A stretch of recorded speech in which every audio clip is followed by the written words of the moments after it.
Jay, Thank you. ano mo nasabi mo sa best player award mo first? Ay, it's my first. Maraming salamat sa inyo lahat. Siyempre,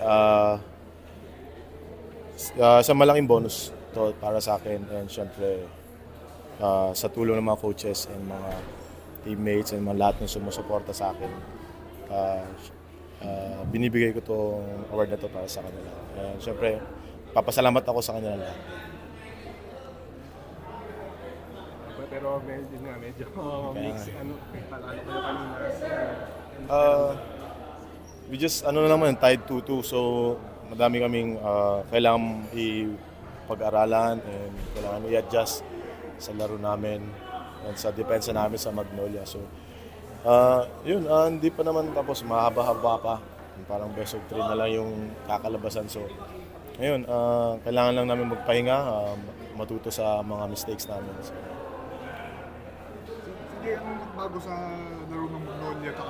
Saan kayong part na nahihirapan kayong actually, maganda yung adjustment nila pero yun nga, kailangan din namin mag-adjust sa offense namin.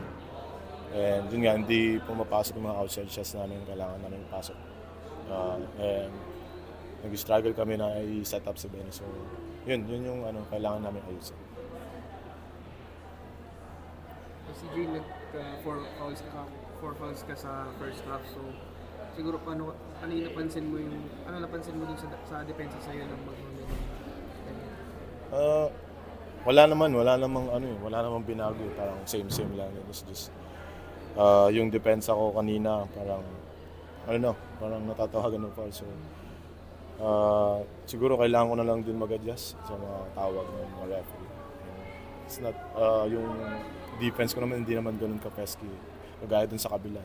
So, ayun ang adjustment lang talaga.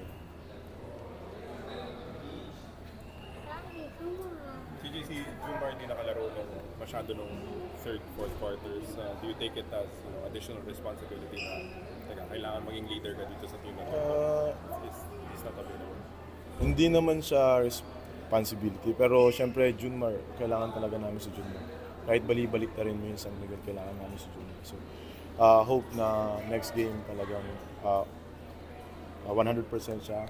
Sana hindi magalaw yung injury niya. Pero yun, kailangan lang namin din talaga bigay yung best namin. Every game talaga, kailangan 100%. Parang doon kami natatalo talaga sa energy, sa effort, and sa 50-50 balls doon kami natatalo. So, kailangan namin ayusin.